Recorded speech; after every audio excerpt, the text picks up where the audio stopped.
Well, my name is Archie Burnett. I am from New York City. Club life for me is the life. This is what I express, and this is what I teach, and this is what I provide for younger generations to understand the link in the chain.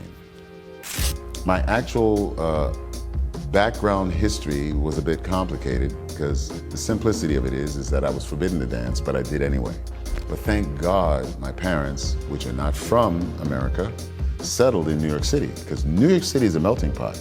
In New York City, you can get anything, anytime, any education, whether you like it or not, whether good or bad, but it's information that I never would have had I gone to somewhere else. I lived through the 60s, I lived through the 70s, I lived through the 80s, I lived through the 2000s, you know, and it's interesting how music is directly related to the social climate that you're living in the country that you're in. Certain things get lost in translation, meaning that if you do not have a link to the thing that you're studying or the thing that you want to get into, there's a big disconnect, and that disconnect leaves room for people just making stuff up that has nothing to do with the either the origin or the main idea of what we're talking about or what we're doing. So I would like to think at 60, this is what I provide. I provide the link.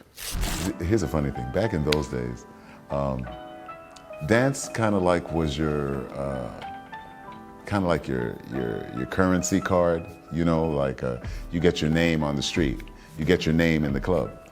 You know, and people who are really proficient at what they do, they didn't really want to teach other people, you know, what they do, you know, and you had to sit on the side and kind of figure it out or hope that somebody took pity on you to teach you, you know. People needed to dance together. They needed to have that physical connection. And sometimes, no, a lot of times that's lost because of the technology that we have now. People look on YouTube and they see something and they study at home, but I'm a true believer that everything changes when you get in the room. Everything changes.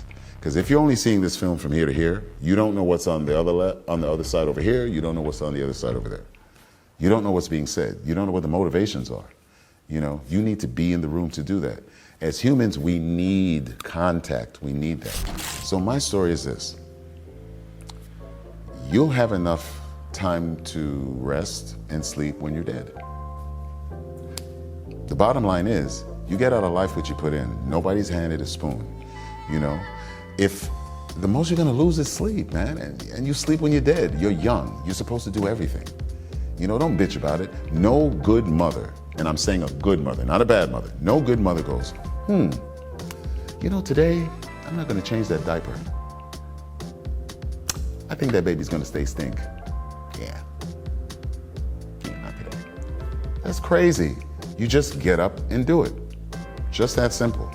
Because the reality of the situation is, if you make it an issue, it is an issue. Because I'd rather not live my life in I could have, I would have, and I should have. So right now, and that's what your generation taught me. Don't live your life in I would have, could have, should have. You live your life in I am, I will, I'm doing. Take the emotion out of it. Once you take the emotion out of it, you're good. Next.